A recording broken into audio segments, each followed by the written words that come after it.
Hello and welcome to Vantage. I'm Alison Lagrange. Let's get started.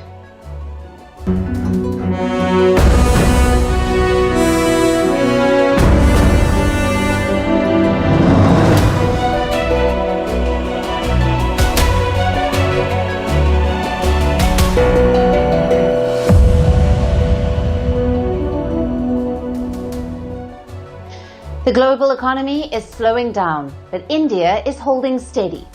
The World Bank has upgraded India's growth forecast to 6.5%. That's the highest among all major economies. Strong agriculture, better rural wages, and rising tax collections are driving this momentum. Add to that recent reforms to the GST. India's growth engine is still powered by its domestic market. But not everything is smooth. Next year's forecast has been trimmed thanks to Trump's tariffs. We'll get you the details. Also on the show, on the second anniversary of the October 7th attacks, negotiations are gathering in steam for a peace deal in Gaza.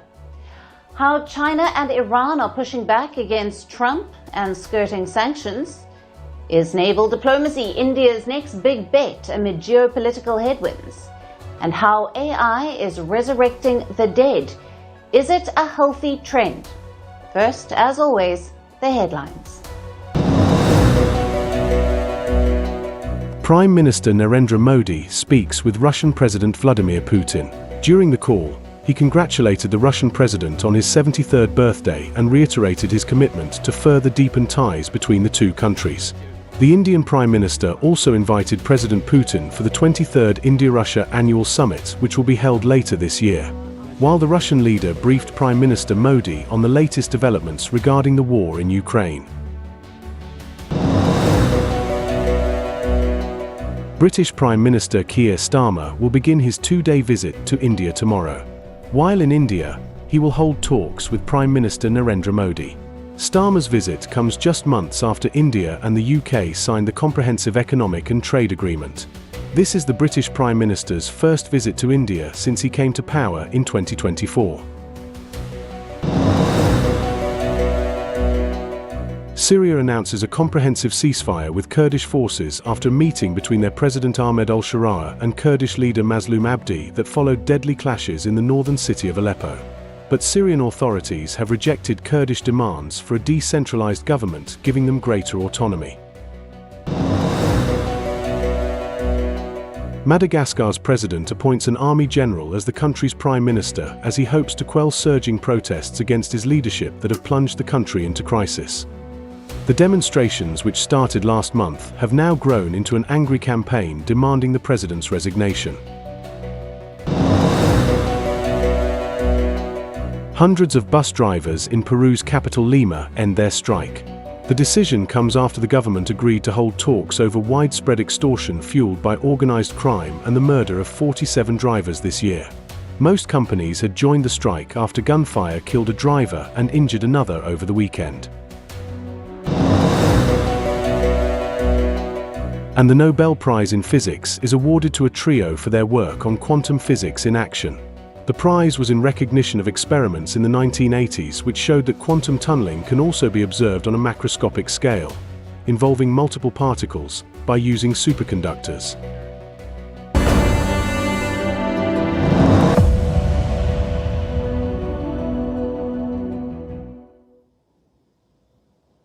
It's a challenging time for the Indian economy. Trump's trade war is testing India's economic resilience. So far, India has managed to avoid the worst side of the tariffs. Today, the World Bank delivered some good news for India. It has upgraded India's growth forecast for this year. The new number is 6.5%. That's up from 6.3% projection from June. In simple terms, India is still growing at a good pace, even as the rest of the world slows down. The World Bank says India will remain the world's fastest growing major economy. So what's driving this growth? Agriculture output and rural wages have been better than expected. The World Bank also points toward improving tax collections and the recent reforms to the GST. Now that's the goods and services tax. Last month, India reformed GST. This is an indirect tax on all goods and services. Earlier, the GST had 4 tax slabs. These were slashed down to 2. The World Bank believes that this reform is helping the Indian economy. Fewer tax slabs and simpler rules are helping business activity. So as things stand today, India's long-term growth story remains intact. But certain risks remain. While the World Bank has improved this year's outlook, it slashed India's next year's forecast. It expects India to grow at 6.3% in the next financial year. They are blaming Trump's tariffs for this. Remember, Indian exports are facing a 50% tariff. Now that import tax impacts 75% of India's exports. The World Bank says India will need to recalibrate. It needs to adjust to new trade conditions. So India shouldn't completely ignore these risks. Now, despite that, the World Bank remains optimistic. It says India leads South Asia in terms of growth. It credits India's domestic market for its resilience, the consumption and domestic demand. It's providing strength to the economy. It is helping India maintain a growth rate of above 6%. So that's the assessment of the World Bank. A few days ago, S&P put out a similar report. S&P is a global ratings agency. It kept India's growth forecast unchanged. S&P expects India's GDP to grow at 6.5%, just like the World Bank report. The S&P gives a comprehensive assessment on the Indian economy and the factors driving growth. It lists out multiple positives. The S&P says that India's domestic demand remains strong. A good monsoon is supporting agriculture. Government spending remains consistent. Add to that the tax cuts and falling inflation. S&P expects inflation in India to fall to 3.2%. It believes a drop in food prices will provide relief to consumers. So those are the broad positives. India's Reserve Bank is even more optimistic. That's the Central Bank of India, the RBI. Last week, the RBI raised its growth forecast to 6.8%. The RBI's governor, Sanjay Malhotra, spoke out. He said that India's economy is resilient despite global pressure. What's the RBI's take on the Trump tariffs? Now, the governor said that America's new tariffs could slow down India's exports. But he also believes government measures will help reduce the impact. In its last review, the RBI kept interest rates unchanged. Experts now believe a rate cut could come in December. This would make loans cheaper for businesses and borrowers. So far, the RBI has stayed cautious. It has avoided any rush decisions. This comes as India and the US continue their trade talks. The next few months could bring more clarity on that front. But global assessments have pointed to one common fact. India's domestic market remains strong. It is the main reason that India has stayed resilient. That is India's biggest shield against global pressure. Policymakers should take note of that, even as they negotiate trade deals abroad. They must keep focus on the domestic market and local demand. It's a big day for West Asia. Today marks the second anniversary of the Hamas attack on Israel. On this day, in 2023, the region was plunged into war. Hamas terrorists killed almost 1,200 Israelis. They also took 240 people hostage. In response, Israel has unleashed a brutal war on Gaza, a war that has killed over 60,000 people. But after months of relentless fighting, there is hope for peace. Because today is also day 2 of the peace talks.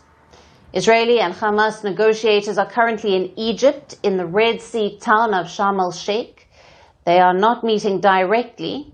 Instead, the talks are being mediated by Qatar and Egypt. The question is, will there be a breakthrough? Reports say the first day of talks ended on a positive note. Both sides discussed a roadmap for future discussions. Hamas reportedly raised objections to Israel's continued attacks on Gaza. They feel it complicates the ongoing negotiations. Beyond that, the talks covered hostages, aid, and a ceasefire. Over in Washington, the U.S. president is optimistic. He says there could be a deal soon. I think we're going to have it soon. I think we're going to have a deal. It's a hard thing for me to say that when for years and years they've been trying to have a deal with Gaza. But, literally for centuries, okay, if you really think about it. But we're going to have a Gaza deal, I'm pretty sure, yeah. Remember, Trump has set a deadline. He wants the first stage of the deal to be wrapped up this week. And what's the first stage? Hamas must free all hostages within 72 hours of an agreement. After that, Israel's military will withdraw. And we'll get to the details in a bit, but first, the backdrop of today's talks. It's not just any backdrop. It's the trauma of what happened on the 7th of October. Memorial events were held across Israel, including at places where Hamas terrorists struck. Take a look.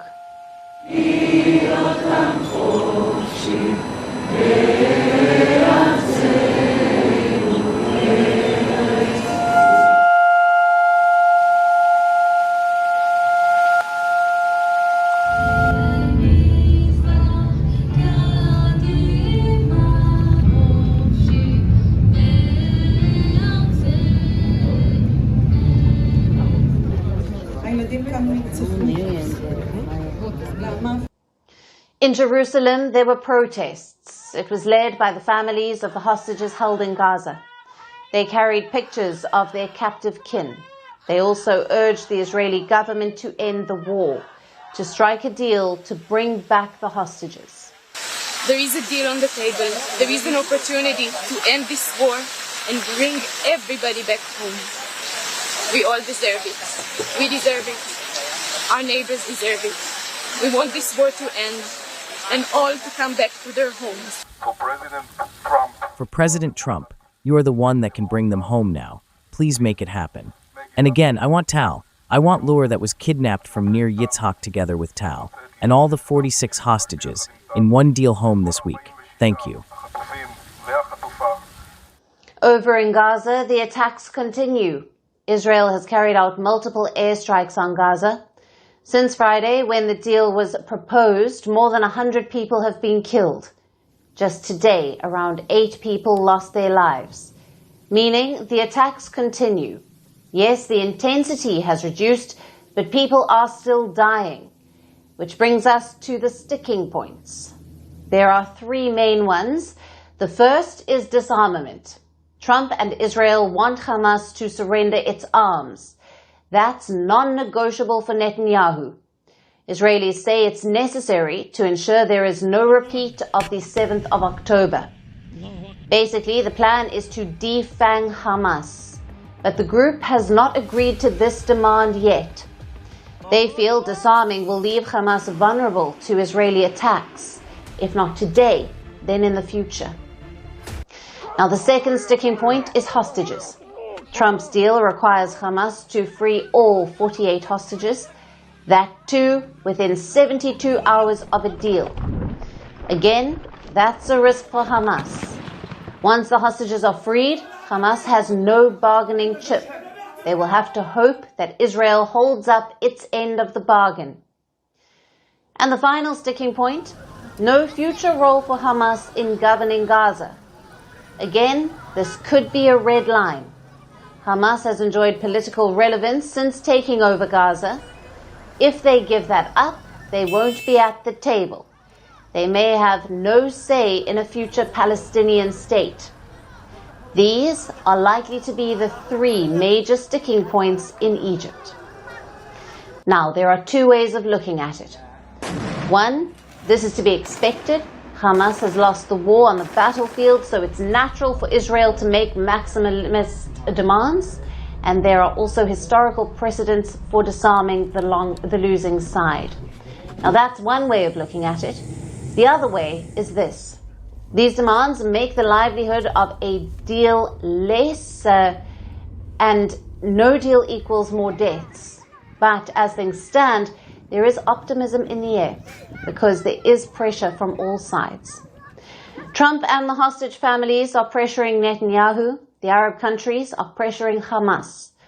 Let's hope they can quickly come to an agreement.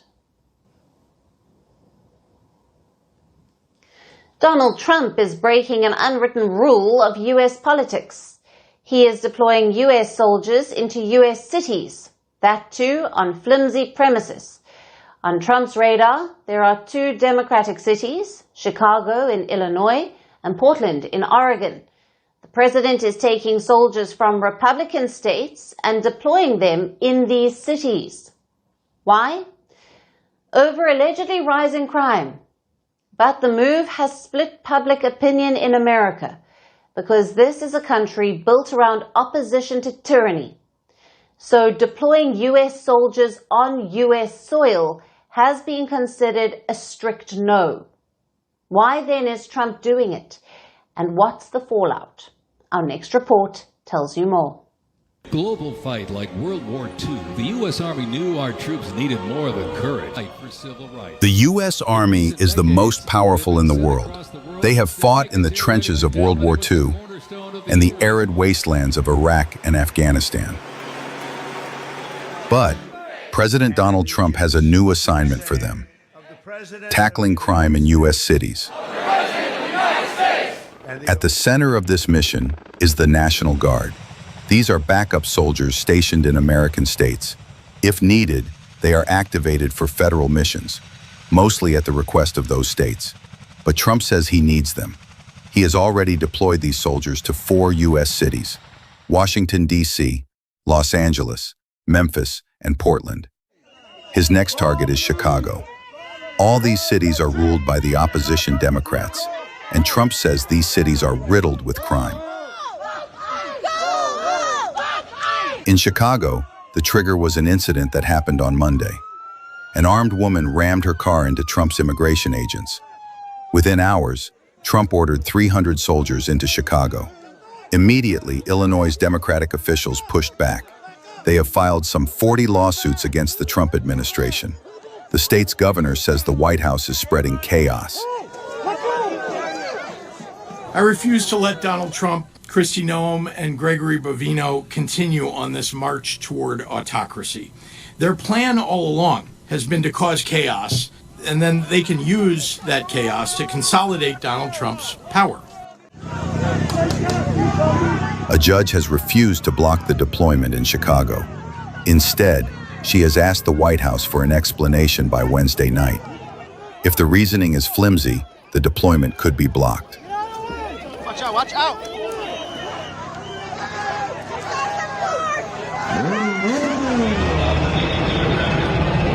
Over in Portland, Trump was thwarted by the courts.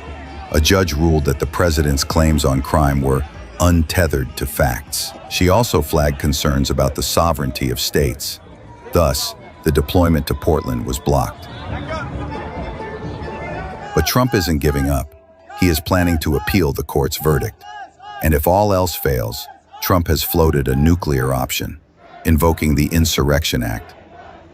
The Insurrection Act, under what conditions or terms would you... Well, I'd do it if it was necessary. So far it hasn't been necessary, but we have an Insurrection Act for a reason. If I had to enact it, I'd do that. The Insurrection Act dates back to the 19th century. It allows the U.S. president to deploy soldiers at home to put down rebellions or insurrections. Invoking that act would be a legal and political minefield. But Trump isn't joking. He has already dropped enough hints about his plan. Last week, the president addressed top U.S. generals in Virginia. In that speech, he said something chilling, that U.S. cities could become training grounds for the U.S. military. And I told Pete, we should use some of these dangerous cities as training grounds for our military, National Guard, but military.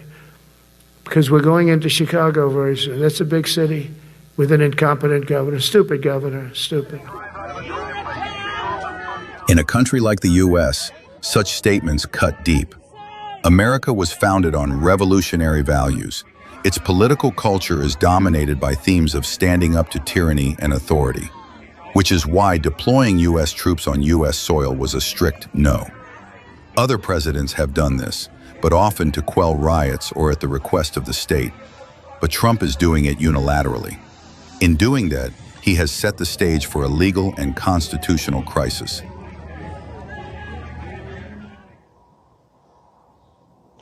When Donald Trump launched his global trade war, he thought that he was rewriting the rules. Tariffs were his weapon of choice. Allies and rivals were expected to kneel. If they did not, they would pay the price. The message was simple: play by Washington's rules or get punished by them. But here's something the US did not expect: the world pushing back. Countries are defying sanctions. They are focusing on their interests. Take China, for example. Beijing has found a way to pay for Iranian oil despite US sanctions. You see, the US has sanctioned Iranian oil exports. It has cut off its access to dollars. But China found a loophole. Reports suggest that Beijing has created a barter-like system: Iranian oil in exchange for Chinese-built infrastructure. And here's how it works. Chinese firms buy Iranian crude, but Beijing doesn't send the cash to Tehran. Instead, the payments go into a shadowy financial intermediary called Shujin. Now, the money is used to pay Chinese construction companies, and this is for roads, airports, and power plants inside Iran. The entire mechanism is insured by Sinosure. This is China's massive state-owned credit agency. All of this gives it the sheen of legitimacy. The result? Billions of dollars worth of Iranian oil is flowing quietly to China every month. In exchange, Tehran gets roads, railways, and political cover. So China is bypassing US sanctions. But Beijing isn't the only one unwilling to play by Washington's rules. There's also Brazil. It is refusing to kneel to Trump's sanctions. Earlier, the US slapped a 50% tariff on Brazilian imports. There were growing tensions, and President Lula da Silva accused Trump of foreign interference.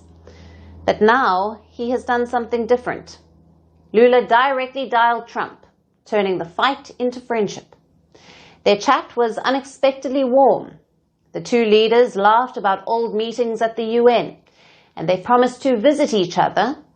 Lula asked for the tariffs to be rolled back, and Trump said that he'd think about it.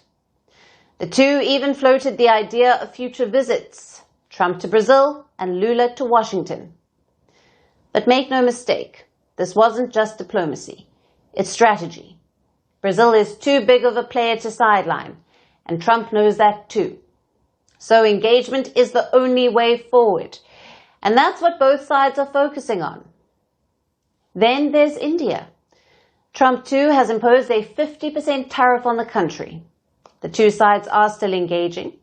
Trade talks are underway, but New Delhi has made its stance clear. A lot of these arguments that, freedom of choice is equated with indecision, which is a clever subtext for saying align with me. I think we should call it out.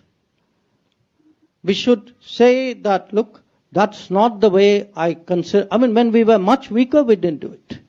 There is today no case to do it. In fact, when I look at the current trends in global international politics, I would argue that the behavior of states, some of which Ambassador Sybil also referred to, has actually made a stronger case for maintaining strategic autonomy and promoting multi-alignment.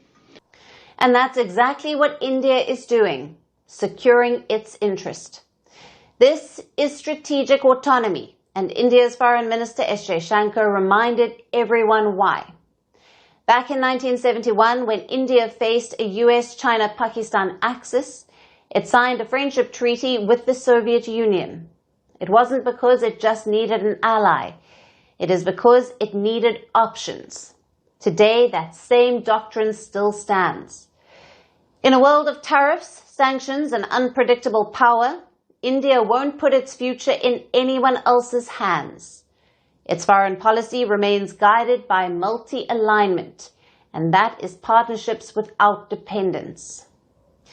While at first glance, these may seem like three different stories, but step back and the pattern is unmistakable. Each of these stories, oil deals, tariff calls, diplomatic doctrines, point to one conclusion. The world is done being managed. And now let's talk about Pakistan. Its dealings with the US are raising eyebrows again. A few days ago, a report had emerged. It talked about an offer that Pakistan apparently made to the US. The offer was for a new port on the Arabian Sea, one that would be just miles away from Iran, and even closer to Gwadar, the crown jewel of the China-Pakistan economic corridor. Reports say this port was pitched as a hub, one that can be used to export minerals to the US. Now, both sides already have a minerals pact in place, so a port deal would have deepened this part of the relationship. But just as the story began to gain traction, Islamabad issued a denial of sorts. A statement was issued. It called the talks around this port deal just exploratory. So what changed? Is China casting a shadow over the deepening US-Pakistan ties? Here's a report. Last month, Pakistan made a bold pitch to Washington. It offered the United States a new port on the Arabian Sea.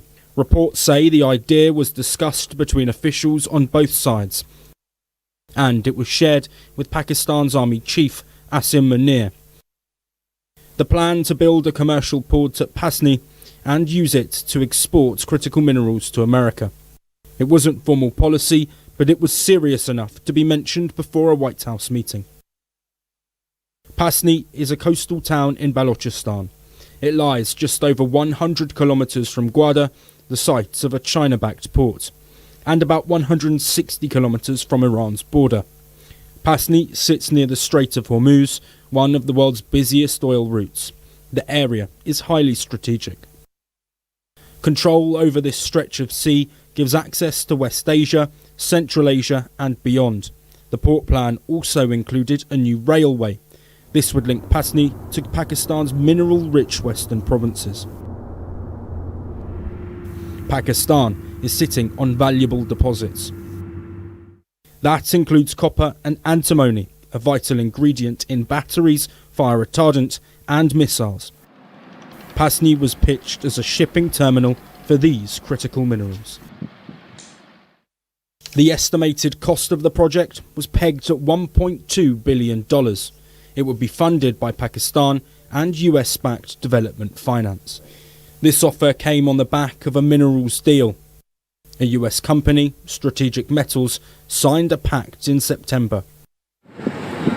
The agreement was with Pakistan military's engineering arm. Last month, Pakistan shipped the first shipment. A modest consignment of just about 2 tons.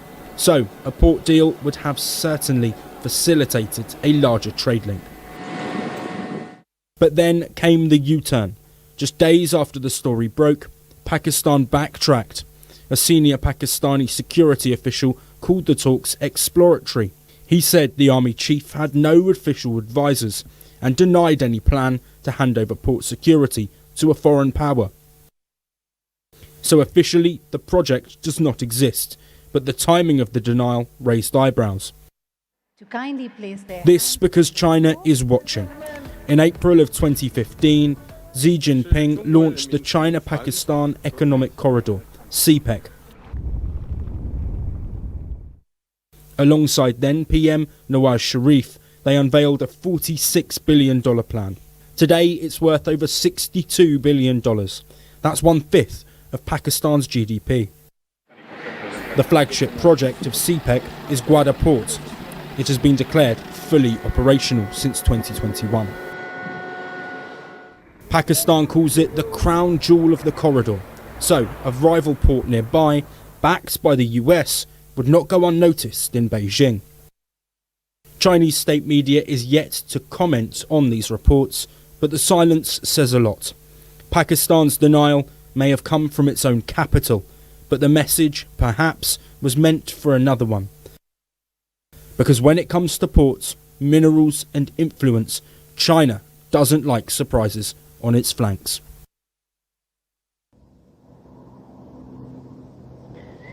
We often associate diplomacy with soft power, the power to persuade and win over other countries. But diplomacy can also be hard power, not coercion, but projection. Tonight we are looking at one such diplomatic push, India's naval diplomacy. And here's why. The Indian Navy had a very busy month in September. Look at all the port calls made. Egypt, Greece, Cyprus, Sri Lanka, Seychelles, Mauritius, Reunion Island, Kenya, Singapore, Papua New Guinea, Fiji and Australia. Indian warships visited all of these countries last month, either for drills or for port calls. As we speak, another drill is happening. It's a joint exercise between the Indian and the British navies. The exercise is called Konkan. It's been held once every 2 years since 2004. But this edition is different because for the first time, aircraft carriers are participating. India's homegrown INS Vikrant is taking part. From the UK, it's HMS Prince of Wales. Both carriers will be operating together. The first phase of the exercise will include anti-air and anti-surface ops. The second phase will be conducted at the harbour. Things like cross-deck visits and sports. And the idea is to promote strategic cooperation and harmony between the two navies.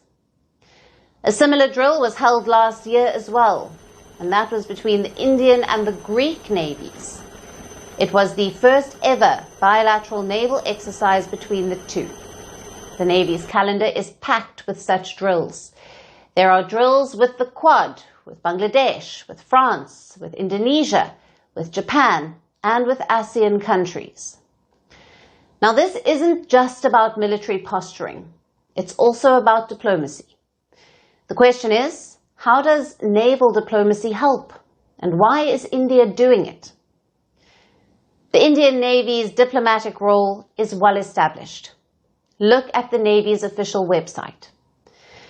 It says, and I quote, "Naval diplomacy entails the use of naval forces in support of foreign policy objectives to build bridges of friendship and strengthen international cooperation, on one hand, and to signal capability and intent to deter potential adversaries on the other." So the idea of naval diplomacy isn't new. But how do you pursue it? Through joint drills, port calls, and voyages. It's a lot like normal diplomacy. The most important part is turning up and engaging, which raises the second question. Why is India doing it? Now, there are three main reasons. Number one, it's a geographic requirement. India has always been a seafaring nation. It has more than 11,000 kilometers of coastline. The Indian Navy is the largest navy in the Indian Ocean. It's a first responder to crises in the neighborhood, and it became a blue water navy in this century. Now, what does that mean? Now, a blue water navy can carry out operations far away from its home. It can deploy, stay, and project power in far-off lands. For example, the US Navy is constantly deployed in West Asia and the Indo-Pacific. Similarly, the Indian Navy is a blue water navy. The country's location and geography requires it. Next is reason number two, containing China. China too is engaged in military diplomacy. They stage drills across the Indian and Pacific Oceans. Experts say that Beijing's Indian Ocean strategy is focused on containing India, basically boxing in the Indian Navy, which is why New Delhi is pushing back. It is holding drills and visiting far-off ports to deter China. Consider what happened in August. India and the Philippines held their first bilateral drill, that too in the South China Sea. in a region that is contested by Beijing.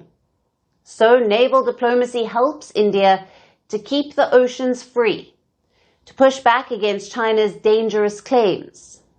And finally, reason number 3, naval diplomacy is an advertisement for Indian shipbuilding.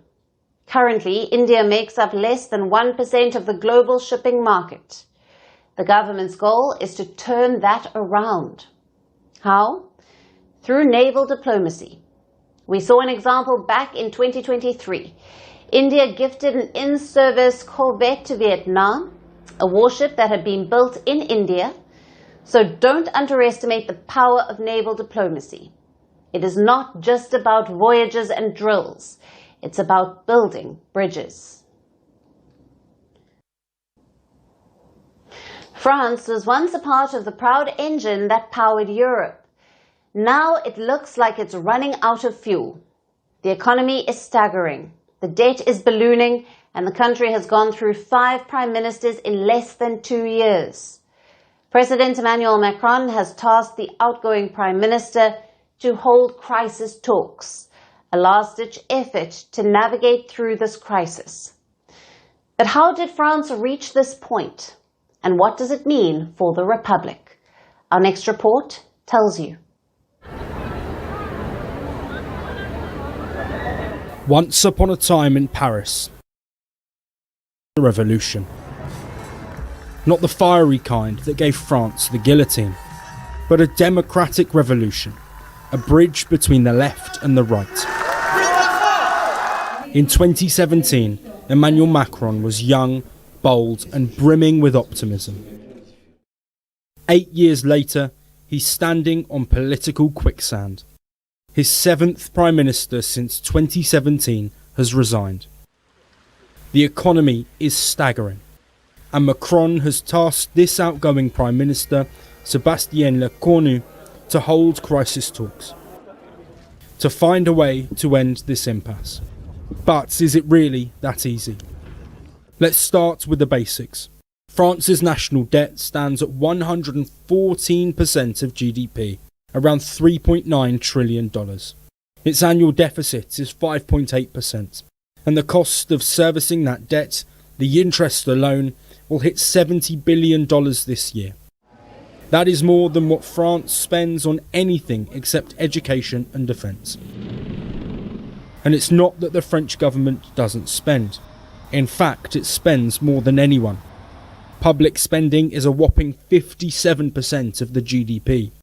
Tax receipts are 51%. Social benefits outpace any of France's European peers. Yet hospitals are understaffed, universities are underfunded, and everyone feels poorer.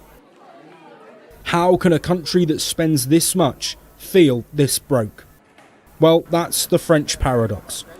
It is a welfare state bursting at the seams, but hollow in the middle. The current crisis began with Macron's political gamble in 2024. He dissolved the parliament in hopes of a stronger mandate. Instead, he created a 3-way stalemate. Between the far-right National Rally, the left-wing France Unbowed, and his own centrist bloc, no side can govern because the other two always unite to block them. Prime ministers have become disposable. 5 prime ministers have left office in just the last 2 years. Behind the politics lies an even bigger problem. France's economic model has stopped working. For decades, the French state has tried to buy social peace with public money. That is subsidies, benefits, and job protections. Each time that discontent rose, governments threw euros at it. Today, that model has reached its limit. Here is an example. France spends over $250 billion every year subsidising businesses to hire workers. But those workers are protected by some of Europe's toughest labour laws, making it hard to fire anyone, and thus harder to hire. The result? A rigid job market, high unemployment and sluggish wage growth. Parisians accuse Macron of governing by decree. Rural France accuses him of forgetting them altogether. Protesters fill the streets at the first hint of reform, from pension changes to fuel taxes. Headlines are calling France the new sick man of Europe. It has been living beyond its means for decades and no one wants to pay the bill. But that doesn't mean it is another Greece. Of course, France won't default tomorrow, but Paris does face a reckoning. The crisis today isn't just about debt or deficits. It's about belief, a belief that the state can deliver. If France can't fix that, no amount of budgets, bailouts or prime ministers will save it. Because sometimes the biggest revolutions are the ones that don't happen.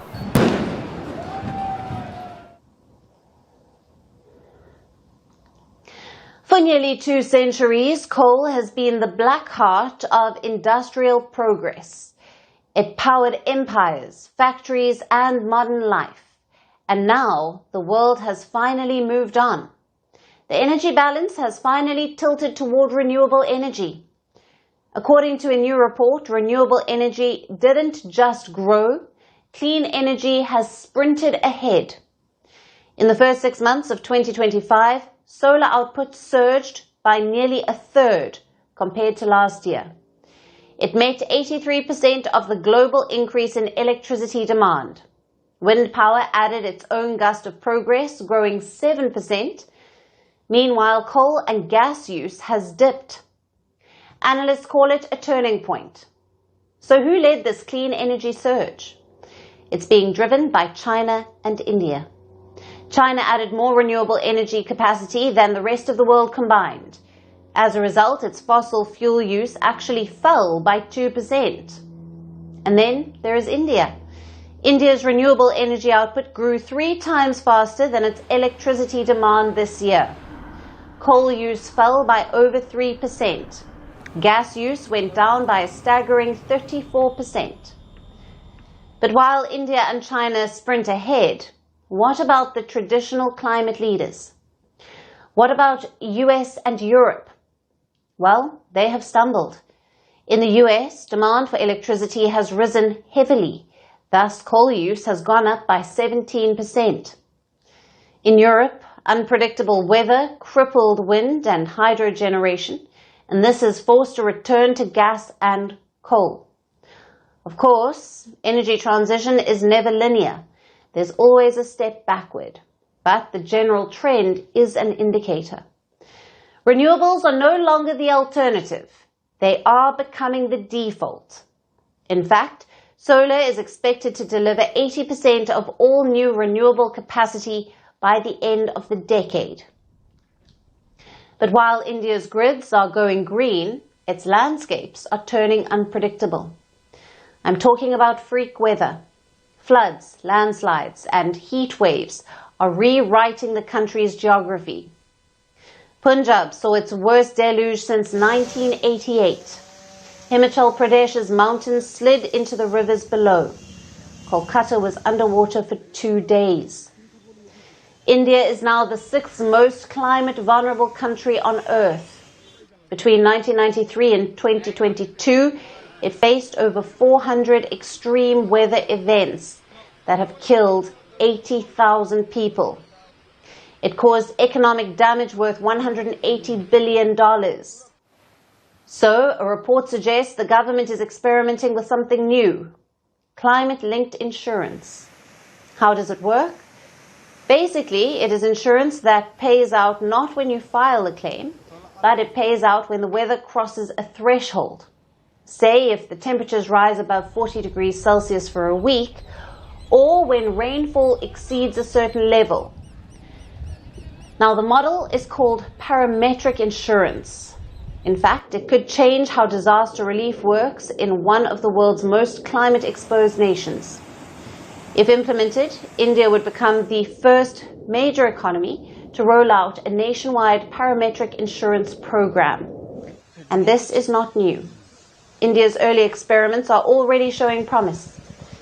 In 2024, Nagaland received India's first disaster risk payout, about $119,000 after excessive rainfall. In Rajasthan, Gujarat, and Maharashtra, self-employed women receive payouts when the mercury hit extreme levels. Kerala even rolled out an insurance plan to protect dairy farmers, and this after heat stress started affecting their cattle. Globally, also, this idea is picking up. Fiji launched one in 2023 for cyclones. Several Pacific and Caribbean nations are exploring similar models. The topic could even dominate climate finance discussions at COP30 in Brazil later this year. Because the world is standing at a crossroads. Yes, the weather is getting freakier. The cost of adaptation is rising. But the energy landscape is also transforming. Coal may have powered our past, but sunlight and wind are now powering our future. We've always used technology to remember, photographs to freeze a moment, videos to capture a voice recordings to preserve a laugh. But now, artificial intelligence is doing something different. It's not just preserving memories, it's recreating the dead. Around the world, grieving families are using AI to see their loved ones again. In politics, it's bringing dead leaders back to life on screen. And in some cases, it's being used to send messages that go far beyond mourning. Our next report has more. Imagine hearing the voice of a loved one you've lost. Not in a dream, not from an old recording, but speaking to you now. Smiling, blinking and calling you by your name. Saying the words you always wished they'd said. For a moment, it feels real and almost comforting. The face looks familiar, the tone exactly as you remember. But it isn't memory bringing them back. It's artificial intelligence. A line of code and a creation built not by love, but by data and technology. This technology is now spreading across continents, reshaping how we grieve. Around the world, artificial intelligence is blurring the line between life and loss. It's offering people a new way to mourn, and sometimes to never let go. In Russia, a project called Final Meeting has transformed grief into a digital farewell. It began when a widow sent her wedding photos to an AI creator. Her husband had been killed in the war in Ukraine. What came back was a short, AI-generated video, a recreation of her husband's final goodbye. It was made for about $30. Another $30 could make him speak again. The idea spread fast on Russian social media. Families began ordering similar clips of sons, husbands, and parents killed in the war. But Ukrainians have condemned the videos. They call them a glorification of the war. In China, the same idea has become an entire industry. Companies like Silicon Intelligence offer what they call resurrection services. A single photo can become a talking digital avatar, a loved one, available on demand, and it's no longer limited to private loss. In India, artificial intelligence has entered public life too. The late Chief Minister M. Karunanidhi was digitally recreated for memorial and party events. In another case, in the US, AI has even reached a courtroom. In Arizona, the family of a 37-year-old veteran killed in a road rage incident created a digital version of him to speak at his killer's sentencing. Meanwhile, in Gaza, the same technology has been used with a very different intent. To mark 2 years since the October 7th attacks, Hamas released an AI-generated video showing its leader Yahya Sinwar and scenes from the assault, a simulation used not for mourning, but for messaging.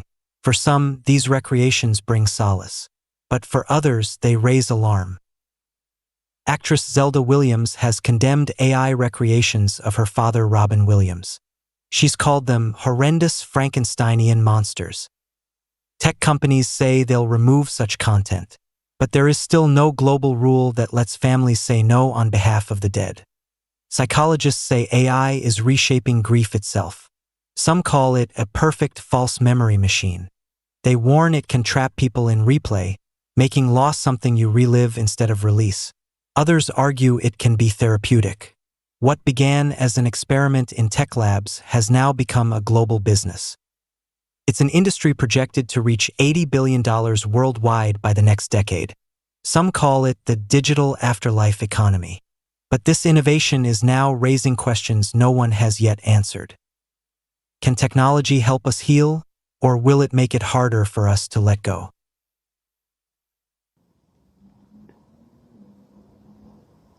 Our final story tonight is about a new kind of addiction.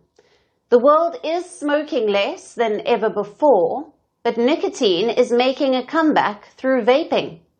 They are sleek devices, have fruity flavors, and are easily accessible. What began as a quit aid has now become a new habit. The World Health Organization says more than 100 million people now vape. 15 million of them are children. And in some countries, children are 9 times more likely to vape than adults. And the world may be winning its war on tobacco, but a new nicotine battle has just begun. Here's our report. It began as the safer alternative, a cleaner substitute, no smoke and no ash, a promise of freedom from addiction. But somewhere between promise and popularity, the quit device became the hook device. Vaping was built to help smokers quit. Instead, it has merely repackaged addiction itself. The world is smoking less than ever before. Tobacco users have fallen from 1.38 billion in 2000 to 1.2 billion in 2024. A public health triumph hard won over decades. Yet as cigarette smoke fades, nicotine finds a new life. It's returning, sweeter, smoother, and far more deceptive. This time it arrives wrapped in candy and fruity flavors. Globally, more than 100 million people now vape. At least 15 million of them are teenagers, some as young as 13. In countries with data, children are 9 times more likely to vape than adults. Think about that. 9 times more. This isn't the old cigarette, the one your elders hid in the glove box, or the one smoked behind closed doors. It's sleek, digital, and disposable. A puff that tastes like mango ice or strawberry cheesecake. A cloud that smells harmless. But it isn't. What's inside? Nicotine. The same chemical that kept 1 billion people hooked on tobacco for generations. The difference now? It has been rebranded as lifestyle. The global vaping industry is booming.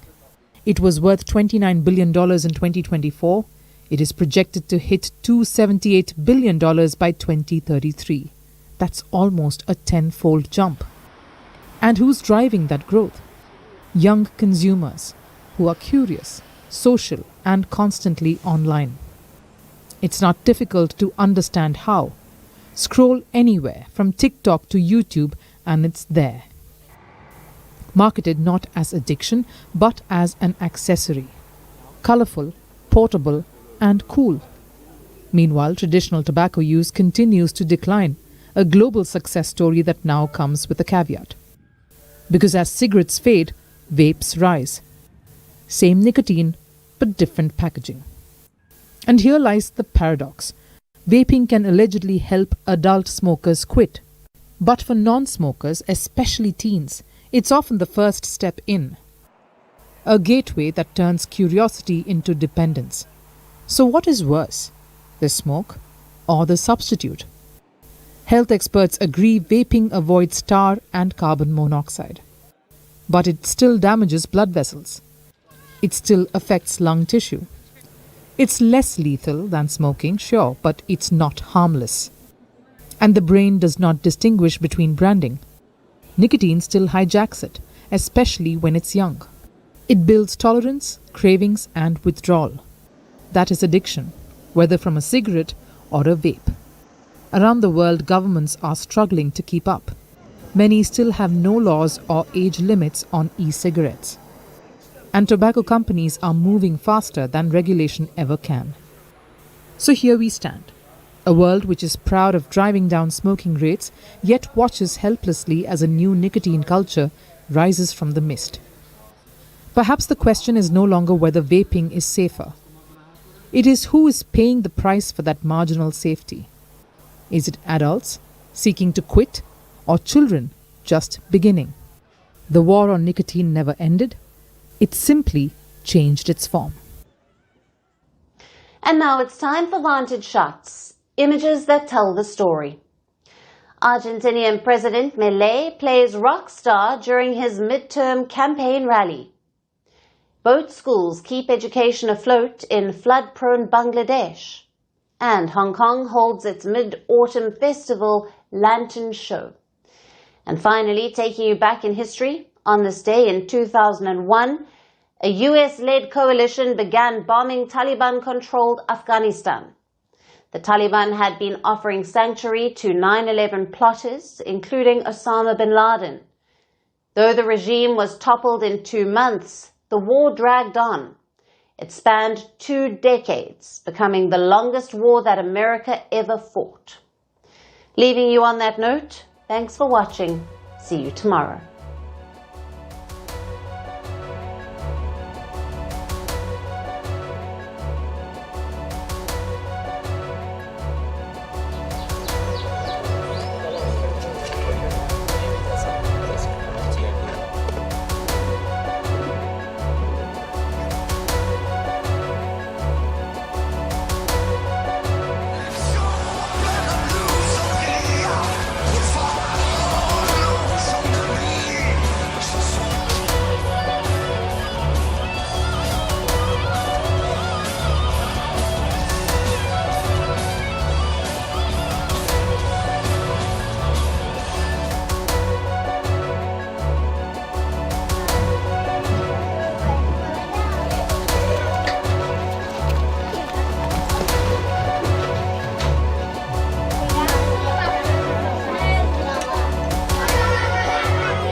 It's a challenging time for the Indian economy. Trump's trade war is testing India's economic resilience. So far, India has managed to avoid the worst side of the tariffs. Today, the World Bank delivered some good news for India. It has upgraded India's growth forecast for this year. The new number is